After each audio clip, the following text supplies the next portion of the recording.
तो बच्चों इस वीडियो के अंदर हम करेंगे क्लास 10th के चैप्टर नंबर 6 ट्राइंगल्स की exercise 6.1।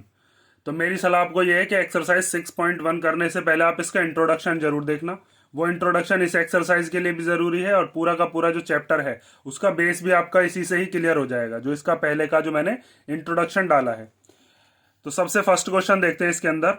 Fill in the blanks using correct word given in the brackets. हमें कुछ ब्रैकेट्स दे रखे हैं, उन ब्रैकेट्स के अंदर से हमें करेक्ट वर्ड निकालना है, मींस करेक्ट ऑप्शन कौन सा है। तो फर्स्ट वाला जो हमारा फिलअप्स है वो दिया है ऑल सर्कल्स आर। तो बताइए जितने भी सर्कल्स हैं वो कैसे होते हैं, कॉन्ग्रुएंट होते हैं या फिर सिमिलर होते हैं।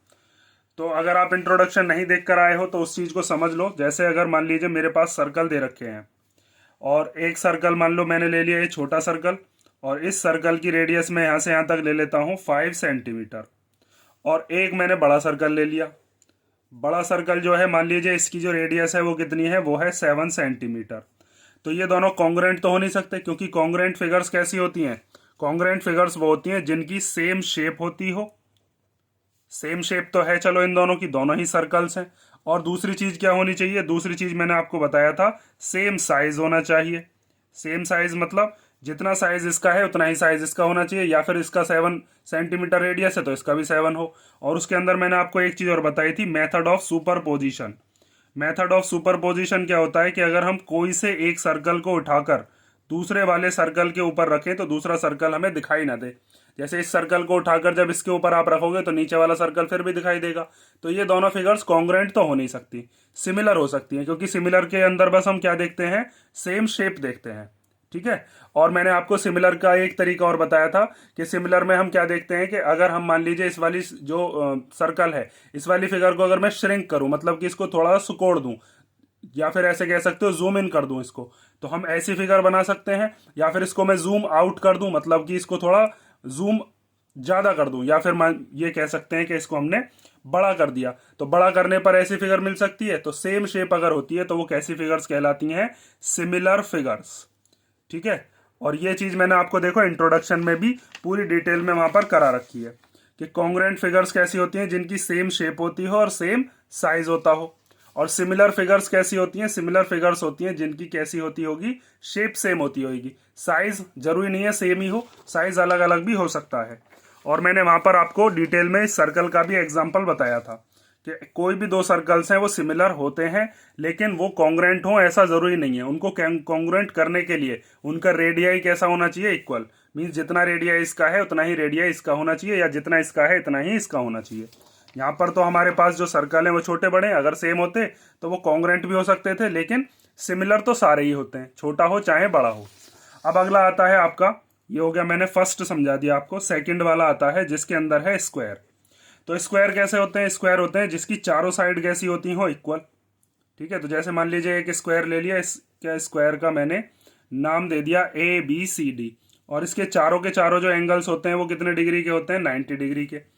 तो स्क्वायर जरूरी थोड़ा ना इसके जैसा ही हो, स्क्वायर थोड़ा बड़ा भी हो सकता है, थोड़ा छोटा भी हो सकता है। जैसे मान लीजिए इसकी जो साइड है वो 5 सेंटीमीटर है, तो सारी की सारी साइड कितनी होंगी, 5 सेंटीमीटर, 5 सेंटीमीटर, 5 सेंटीमीटर।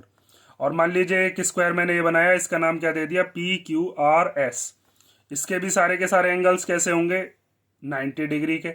इसकी साइड 5 सेंटीमीटर तो है नहीं, तो मान लीजिए जैसे इसकी साइड है 7 सेंटीमीटर, 7 सेंटीमीटर, 7 सेंटीमीटर, 7 सेंटीमीटर। और कॉन्ग्रुएंट होने के लिए ये कौन सी कंडीशन है, ये है कॉन्ग्रुएंसी की। कॉन्ग्रुएंट होने के लिए ये तीनों चीज होनी चाहिए, सेम शेप होनी चाहिए, सेम साइज होनी चाहिए, और मेथड ऑफ सुपरपोजिशन वर्क करना चाहिए। तो यहाँ पर देखो दोनों की शेप तो सेम है भाई, ये भी स्क्वायर है ये भी स्क्वायर है, लेकिन क्या दोनों का साइज सेम है, साइज अलग अलग है। तो ये वाली फिगर्स भी कैसी होंगी, सिमिलर होंगी। ठीक है। कॉन्ग्रुएंट होने के लिए ये तीनों कंडीशन होनी चाहिए, और तीनों कंडीशन ही नहीं है। और सिमिलर फिगर्स की एक कंडीशन और मैंने बताई थी कि सारे के सारे एंगल्स इक्वल होने चाहिए। देखो इसके सारे एंगल 90 डिग्री के, इसके भी सारे एंगल 90 डिग्री के, और इनकी जो साइड्स का रेशो है वो भी इक्वल बैठेगा। जैसे यहाँ पर ए वाली साइड AB के अपॉन में आप PQ लेते हो तो 5/7 आ जाएगा। ये जो BC वाली साइड है इसके अपॉन में आप QR लेते हो तो कितना आ जाएगा, तब भी 5/7 आएगा। और यहाँ पर इस वाली CD वाली साइड के अपॉन में अगर आप SR वाली साइड लेते हो तब भी 5/7 आएगा। और फोर्थ वाली जो साइड है AD, इसके अपॉन में अगर हम PS लेते हैं तब भी कितना आएगा, 5/7। ये चीज भी मैंने आपको इंट्रोडक्शन में डिटेल में बता रखी है। ठीक है, यहाँ पर मैंने आपको बताया था कि कोई भी दो स्क्वायर जो हैं वो सिमिलर होते ही हैं। अगर इनका साइज सेम हो जाता तो ये कॉन्ग्रुएंट भी हो सकते थे, लेकिन साइज हमेशा सेम ही थोड़ा ना होगा, कभी छोटा होगा कभी बड़ा होगा। तो ऐसी फिगर्स को हम क्या कहते हैं, सिमिलर फिगर्स। ये तो छोड़ो, मैंने आपको यहाँ पर एक पेंटागन से भी समझाया था, और पेंटागन के अंदर भी अगर सारे एंगल्स इक्वल है और साइड्स का रेशियो इक्वल है तो वो कैसी फिगर्स होती हैं, सिमिलर फिगर्स। और सिमिलर फिगर्स जो होती हैं उनके अंदर ये दो कंडीशन ही हम देखते हैं कि उनके कॉरस्पॉन्डिंग एंगल इक्वल होने चाहिए और कॉरस्पॉन्डिंग साइड्स का जो रेशो है वो सेम आना चाहिए। जैसे इनका रेशो सेम है, इनके एंगल्स भी इक्वल है। दूसरा पॉइंट समझ गए। अब आगे देखते हैं, all dash triangles are similar. कौन से वाले ट्राइंगल हमेशा सिमिलर होते हैं, आइसोसेलेस या फिर इक्विलेटरल। तो पहले देखो मैं आइसोसेलेस ट्राइंगल से आपको समझाता हूं कि आइसोसेलेस ट्राइंगल हो सकते हैं या फिर नहीं। जैसे मान लीजिए एक मैंने आइसोसेलेस ट्राइंगल लिया और इसका नाम क्या दे दिया हमने, ABC दे दिया, चलो नाम, ठीक है। और ये आइसोसेलेस ट्राइंगल है, तो आइसोसेलेस ट्राइंगल है, इसका मतलब इसकी ये वाली साइड इस वाली साइड के इक्वल होगी। यहाँ पर हम क्या कह सकते हैं कि AB वाली साइड AC वाली साइड के इक्वल होगी। और जब दो साइड्स इक्वल होती हैं तो इनके अपोजिट एंगल्स भी इक्वल होते हैं। भाई ये दोनों साइड्स के अपोजिट एंगल, इस AB के अपोजिट वाला एंगल कौन सा है, ये वाला, और इस AC के अपोजिट वाला एंगल कौन सा है, ये वाला। ठीक है, तो फिर हम वहां पे क्या लिखते थे कि एंगल B और एंगल CB कैसे होते हैं, इक्वल। वहां पर एक प्रॉपर्टी हम यूज करते थे कॉन्ग्रुएंसी के अंदर कि angles opposite to equal sides are equal. अगर दो साइड इक्वल हैं तो दो एंगल्स भी इक्वल होंगे उन साइड्स के अपोजिट वाले। अगर मान लीजिए एक दूसरा ट्राइंगल मैंने ले लिया और वो दूसरा ट्राइंगल है वो भी आइसोसेलेस है। मान लीजिए इस ट्राइंगल का नाम दे देता हूं PQR। ये भी आइसोसेलेस है, इसका मतलब इसकी PQ किसके इक्वल है, PR के इक्वल है। तो यहां पर हम लिख सकते हैं PQ इक्वल टू PR, और एंगल Q किसके इक्वल होगा, एंगल R के। Angle Q equal to angle R। तो क्या इस वाले ट्राइंगल के जो एंगल्स हैं वो इस वाले ट्राइंगल के एंगल्स के इक्वल दे रखे हैं, कोई रिलेशन है, कोई भी रिलेशन नहीं है। क्या साइड्स के बीच में कोई रिलेशन है, साइड्स के बीच में भी नहीं है। भाई ऐसा हो सकता है इस वाले ट्राइंगल की जो साइड है, मान लीजिए ये 5 सेंटीमीटर है, ये वाली भी 5 सेंटीमीटर है, और हो सकता है इसके जो दोनों के दोनों एंगल्स दे रखे हो ये 50-50 डिग्री के हो सकता है ना ऐसा, दोनों एंगल्स इक्वल, दोनों साइड इक्वल। अब यहाँ पर इसकी ये वाली जो साइड है, मान लीजिए ये वाली साइड मैंने 7 सेंटीमीटर ले ली, और ये वाली भी 7 ही होगी क्योंकि दोनों की दोनों इक्वल है। तो ये इसके इक्वल होंगी, जरूरी थोड़ी ना है। और इसके मान लीजिए दोनों के दोनों एंगल मैंने कितने कितने के मान लिए, 80-80 डिग्री के। तो अब बताओ इसके एंगल और इसके एंगल क्या इक्वल है, नहीं है ना। और ना ही इन दोनों की हम ये कह सकते हैं कि साइड्स इक्वल है। साइड्स का रेशो भी बनाओगे तो दो साइड्स का तो बना लोगे, तीसरी साइड का क्या पता है। और मैंने अभी आपको बताया था कि सिमिलर पॉलीगन्स कौन से होते हैं। सिमिलर पॉलीगन्स वो होते हैं जिनकी कॉरस्पॉन्डिंग एंगल भी इक्वल हो और कॉरस्पॉन्डिंग साइड्स भी इक्वल हो। तो आइसोसेलेस तो हो नहीं सकता, इक्विलेटरल ट्राइंगल बैठ जाएगा। अब इक्विलेटरल ट्राइंगल क्यों बैठेगा, उस चीज को लिए आपने अगर इंट्रोडक्शन नहीं देखा तो अब समझ लो, वरना मैंने इंट्रोडक्शन में पूरा डिटेल में इक्विलेटरल ट्राइंगल का तो मैंने बताया ही था। देखो, अगर मान लीजिए मेरे पास दो इक्विलेटरल ट्राइंगल दे रखे हैं जिनका बिल्कुल सेम साइज है, तो वो कॉन्ग्रुएंट भी हो सकते हैं और वो सिमिलर भी हो सकते हैं। क्योंकि सिमिलैरिटी के अंदर क्या होता है, देखो अगर जैसे दो इक्विलेटरल ट्राइंगल है मेरे पास, तो इक्विलेटरल ट्राइंगल का हर एक एंगल कितने डिग्री का होता है, 60 डिग्री का। तो यहां पर हम कह सकते हैं कि उसके हर एक एंगल 60 डिग्री के हैं, और साइड्स का रेशो भी उनका कितना बैठा था, 6/6, 6/6, 6/6। ठीक है, एक जैसे साइज लेने पर भी ये दोनों के दोनों कैसे बैठे थे, सिमिलर भी बैठे थे, कॉन्ग्रुएंट भी बैठे थे। उसके बाद मान लीजिए दो इक्विलेटरल ट्राइंगल आपने एक छोटा ले लिया एक बड़ा ले लिया, इसके भी तीनों एंगल 60 डिग्री के, इसके भी तीनों 60 डिग्री के, लेकिन इसकी मैंने तीनों साइड 6-6 सेंटीमीटर की मानी थी, इसकी 8-8 सेंटीमीटर की। अब वहां पर देखो हमने तीनों साइड जब हमने तीनों एंगल्स इक्वल किए तो इसका हर एक एंगल इस वाले के हर एक एंगल के इक्वल बैठ रहा है, नहीं, हर एक एंगल 60 डिग्री का। और जब हमने वहां पर साइड्स का रेशो निकाला तो साइड्स का रेशो निकालने पर भी वो रेशो कैसा आया था, इक्वल आया था। तो इसका मतलब अगर हम इक्विलेटरल ट्राइंगल छोटे बड़े ले लें तो भी सिमिलर हो सकते हैं, अगर बिल्कुल एक जैसा साइज भी ले लेते हैं तब भी है वो सिमिलर ही होते हैं। तो कोई भी दो इक्विलेटरल ट्राइंगल होंगे तो वो हमेशा सिमिलर ही होते हैं। ठीक है, और मैं बार बार इसलिए आपसे कह रहा हूं कि इंट्रोडक्शन को ध्यान से कर लेना। ठीक है, यहां पर भी देखो मैंने आपको बताया था इक्विलेटरल ट्राइंगल अगर दो छोटे छोटे हैं तो कोई भी दो इक्विलेटरल ट्राइंगल हमेशा आपस में कैसे होते हैं, सिमिलर। क्योंकि हर एक एंगल तो इक्वल बैठ ही जाएगा, और साइड्स का रेशो निकालेंगे तो वो भी इक्वल बैठ जाएगा, क्योंकि इसकी तीनों साइड इक्वल है, इसकी तीनों साइड इक्वल है, अपॉन में जब हम रखेंगे तो रेशो इक्वल ही बैठना। समझ में आई ना ये वाली बात। अब आगे देखो, two polygons of the same number of sides are similar. अगर मान लीजिए कोई दो पॉलीगन है और उनकी जो नंबर ऑफ साइड्स हैं वो एक जैसी हैं, जैसे मान लीजिए एक पॉलीगन हमने लिया ट्राइंगल, तो इस ट्राइंगल के अंदर 3 साइड, इस ट्राइंगल के अंदर 3 साइड, तो इनमें हम क्या क्या चीज देखते हैं, कॉरस्पॉन्डिंग एंगल कैसे होने चाहिए वो पूछा है, और कॉरस्पॉन्डिंग साइड्स कैसी होनी चाहिए वो पूछा है। तो इसमें यही वाली बात पूछ ली, कॉरस्पॉन्डिंग एंगल्स कैसे होने चाहिए, इक्वल, तो यहां पर हम क्या लिख देंगे, इक्वल। और कॉरस्पॉन्डिंग साइड्स कैसी होनी चाहिए, प्रोपोर्शन में। यहां पर मैंने आपको बताया था सेम रेशो मतलब कि क्या होता है, प्रोपोर्शन। तो यहां पर हम क्या लिख सकते हैं, प्रोपोर्शनल, ठीक है, प्रोपोर्शनल। उसके बाद अब आगे देखिए, जैसे अगर मान लीजिए यहां पर ये ट्राइंगल ना होके कोई और पॉलीगन होता, जैसे अभी मैंने अभी आपको समझाया था कि अगर 2 स्क्वायर हैं हमारे पास, तो ये दोनों जो स्क्वायर होते हैं, इन दोनों स्क्वायर के अंदर यहाँ पर भी 4 साइड है, यहाँ पर भी 4 साइड है, नंबर ऑफ साइड सेम के लेने कह रहा है ना ये, तो यहाँ पर भी कॉरस्पॉन्डिंग एंगल इक्वल होते हैं, सारे के सारे एंगल 90 डिग्री के, और साइड्स का जो रेशो है वो भी इक्वल बैठेगा। तो हमेशा कॉरस्पॉन्डिंग एंगल इक्वल लेने हैं, और साइड्स किस में लेनी है, प्रोपोर्शन में, ठीक है। और मैं देख लेता हूँ, पेंटागन में भी मैंने आपको समझा रखा है। हाँ देखो, पेंटागन में देखो यहाँ पर 5 साइड थी, यहाँ पर 5 साइड थी, तो इनके जो कॉरस्पॉन्डिंग एंगल थे वो भी इक्वल थे, और कॉरस्पॉन्डिंग साइड्स का जो रेशो था वो इक्वल था। कॉरस्पॉन्डिंग साइड्स का रेशो, रेशो मतलब सेम प्रोपोर्शन, सेम रेशो मतलब प्रोपोर्शन। अब ये फर्स्ट क्वेश्चन हो गया। अब हम देखते हैं question number second. Question number second में हमें दिया है give 2 different examples of pair of similar figures, और सेकंड वाले में पूछा नॉन सिमिलर फिगर्स। इसमें हमें सिमिलर फिगर्स के 2 एग्जांपल बताने हैं, और उसके अंदर भी हमें फिगर्स का क्या बताना है, पेयर। ऐसे ही नॉन सिमिलर के अंदर बताना है। तो सिमिलर फिगर्स में तो आप सिंपल लिख सकते हो, सिमिलर फिगर्स के तो बहुत सारे एग्जांपल अब तक आप समझ गए होंगे।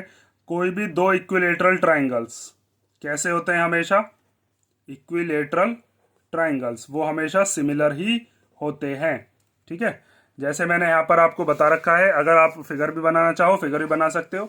एक इक्विलेटरल ट्राइंगल मान लीजिए ये बना लिया, एक इक्विलेटरल ट्राइंगल ये बना लिया, इसकी तीनों की तीनों साइड 6 सेंटीमीटर की, इसकी तीनों साइड 8 सेंटीमीटर की। एंगल इक्वल होते ही, एंगल के बारे में ज्यादा सोचना ही नहीं है। तो जब हम साइड्स का रेशियो निकालेंगे तो कितना बैठेगा, 3/4, 3/4, 3/4। तो इसीलिए हम कह देते हैं कि ये दोनों के दोनों हमेशा कैसी फिगर्स बनाएंगे, सिमिलर फिगर्स। 2 इक्विलेटरल ट्राइंगल अगर हैं, चाहो तो फिगर बनाकर दिखा सकते हो कि जैसे एक मैंने यहाँ पर इक्विलेटरल ट्राइंगल बनाया, और इसका नाम क्या दे दिया, ABC, और इसका हर एक एंगल 60 डिग्री का होगा, वो तो इसमें आपको कुछ बताने की जरूरत है नहीं मुझे। और दूसरा मैंने बना दिया मान लीजिए PQR, और मान लीजिए इसकी हर एक साइड हमने कितने कितने की ले ली, 6 सेंटीमीटर, 6 सेंटीमीटर, 6 सेंटीमीटर। इसकी कितने की ले ली, 8 सेंटीमीटर, 8 सेंटीमीटर एंड 8 सेंटीमीटर, ठीक है। दूसरा एग्जांपल क्या लिख सकते हैं, कोई भी 2 स्क्वायर मान लो, तो हम क्या लिख सकते हैं, ये तो हो गया आपका फर्स्ट का A, ठीक है। और अब मैं बता रहा हूं B, कोई से भी 2 हमने क्या ले लिए, स्क्वायर्स। स्क्वायर भी हमेशा कैसे होते हैं, आपस में सिमिलर, जिसका मैंने एग्जांपल अभी आपको यहां पर भी बताया था, ऑल स्क्वायर्स आर सिमिलर। तो इसके अंदर आप कौन कौन सी फिगर बना सकते हो, ये वाली दोनों फिगर बना लेना, ठीक है। इसका स्क्रीनशॉट ले लेना, इसके नीचे चाहो तो बना लेना। वैसे इसमें कहा तो है नहीं हमसे कि आप फिगर भी बनाकर दिखाइए, चाहो तो बस नाम लिख कर छोड़ देना। अगर आप फिगर भी बनाना चाहते हो तो फिगर भी बना लेना, उससे कोई नुकसान तो है नहीं। अब बात आती है आगे, इसमें कह रहा है कि नॉन सिमिलर फिगर्स बताइए, तो ये तो हलवा है बिल्कुल, इसमें तो कुछ है नहीं। सेकंड वाले में पूछ रहा है हमें, तो सेकंड का हम फर्स्ट वाला कह सकते हैं। नॉन सिमिलर फिगर्स में ऐसी कह दो जिसका ना तो शेप सेम हो, साइज की तो भूल ही जाओ जब शेप ही सेम नहीं होगी, क्योंकि जो हमारे पास सिमिलर फिगर्स होती हैं, सिमिलर फिगर्स में क्या चीज देखते हैं हम, सेम शेप देखते हैं। तो मान लीजिए मैंने एक ले लिया ट्राइंगल और एक ले लिया सर्कल, एक क्या ले लेते हैं ट्राइंगल और एक क्या ले लेते हैं सर्कल। अब कर लो इन्हें सिमिलर, कैसे करेंगे इनको, तो एक ट्राइंगल तो ऐसी फिगर होती है, शेप इसकी अलग है, सर्कल की शेप ये होती है, तो ये दोनों के कभी की भी सिमिलर नहीं हो सकती। और ऐसे ही हम सेकंड एग्जांपल और ले लेते हैं कोई, जैसे मान लीजिए मैंने एक ले लिया रेक्टेंगल और एक ले लेते हैं हम क्या, एक ले लेते हैं ट्रेपीजियम, चलो ठीक है। तो रेक्टेंगल कैसा होता है, रेक्टेंगल की अपोजिट साइड्स इक्वल होती हैं और आपस में जो आमने सामने वाली साइड्स होती हैं वो पैरेलल होती हैं। ये वाली साइड इसके पैरेलल होती है, ये वाली साइड इसके पैरेलल होती है और इक्वल होती है। ट्रेपीजियम कैसा होता है, ट्रेपीजियम में बस एक पेयर होता है आपका पैरेलल साइड्स का, कौन सा, ये वाली साइड जो है ये इस वाली साइड के पैरेलल होती है। जैसे मान लीजिए यहाँ पर A B सी डी नाम है इसका, तो आप इसके अंदर क्या कहते हो कि ए बी सी डी के पैरेलल है। तो इन दोनों की क्या शेप सेम है, तो ये कभी भी कैसी नहीं होंगी फिगर, ये हमेशा नॉन सिमिलर फिगर कहलाएंगी, सिमिलर फिगर नहीं हो सकती। ये हो गया आपका क्वेश्चन नंबर सेकंड। अब हम देखते हैं क्वेश्चन नंबर थर्ड।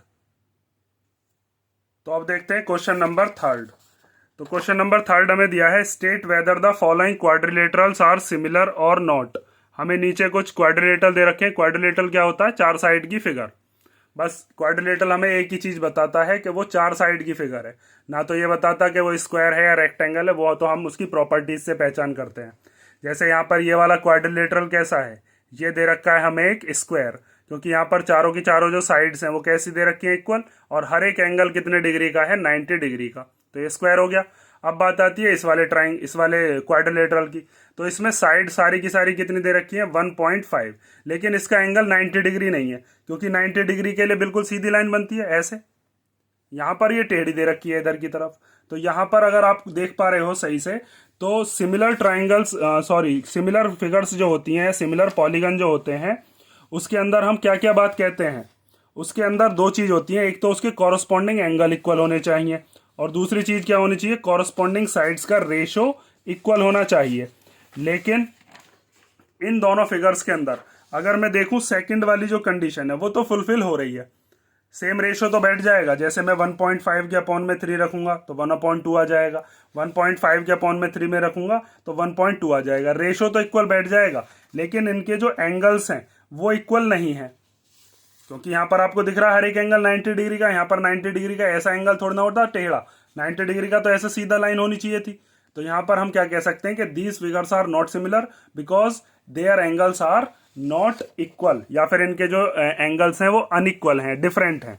ठीक है, सेकंड वाला जो पॉइंट है उसको चेक करके देखने की जरूरत नहीं है आपको कि सेम रेशो बैठ रहा है साइड्स का, उसके बाद एंगल करो, पहले एंगल चेक कर लो, उसी से ही अगर वो नहीं बैठा तो फिर दूसरा हमें चेक करने की जरूरत ही नहीं है, क्योंकि दोनों कंडीशन होनी चाहिए। तो यहां पर हम क्या लिख सकते हैं, इसके सॉल्यूशन में बस आपको लाइन लिखनी है, ये स्टेटमेंट ही काफी है कि in the given two figures, in the given two figures we can say that their corresponding angles are not equal। और जब उनके कॉरस्पॉन्डिंग एंगल इक्वल नहीं है तो हम क्या कह सकते हैं, therefore following quadrilaterals are not similar, या फिर ये कह सकते हैं कि दे आर नॉट सिमिलर। ज्यादा राम कहानी लिखने की जरूरत ही नहीं है, दे आर नॉट सिमिलर। ठीक है, और अगर यहां पर आप साइड्स का रेशो निकालते तो साइड्स का रेशो तो इक्वल बैठ जाएगा, लेकिन एंगल इक्वल नहीं बैठेंगे, तब भी ये सिमिलर नहीं बैठ रही है। तो इसी बात से हम ये चीज कह सकते हैं कि दोनों के दोनों सिमिलर नहीं है। ठीक है, एंगल साइड्स चेक करने की जरूरत नहीं है। ये हो गया आपका क्वेश्चन नंबर 3। अब नेक्स्ट वीडियो से हम करेंगे इसकी जो थ्योरम्स है, बीपीटी थ्योरम है उसका कन्वर्स है, और फिर इसके एग्जाम्पल्स हैं, 3 एग्जाम्पल्स हैं शायद 6.2 से पहले, फिर उसके बाद हम एक्सरसाइज पे पहुंचेंगे 6.2 पर। मेरा मानना यह है, पहले आप 6.1 का इंट्रोडक्शन देखो ध्यान से, बार बार देखो, क्योंकि वो अगर आपके समझ में आ गया तो फिर बाकी का चैप्टर बहुत ईजी लगेगा। उसके बाद अगर आप इस एक्सरसाइज को भी देख रहे होगे तो ये एक्सरसाइज बिल्कुल हलवा लगेगी आपको कि कितनी सिंपल एक्सरसाइज थी। ठीक है, लेकिन मैंने तो आपको समझाया इसलिए इतना लंबा टाइम इसमें लग भी गया, वरना इसको अगर हम डायरेक्ट करना चाहते तो डायरेक्ट मैं आपको फिलअप्स वगैरह भी करा सकता था, लेकिन थीरा समझाना भी जरूरी है, क्योंकि कई बच्चे क्या होते हैं इंट्रोडक्शन नहीं देखते, डायरेक्ट आकर वो एक्सरसाइज को ही देखते हैं। ठीक है, तो ये कर लो, और अगर इसमें कोई डाउट हो तो कमेंट करके पूछ लेना। ठीक है, चलो नेक्स्ट वीडियो में मिलते हैं।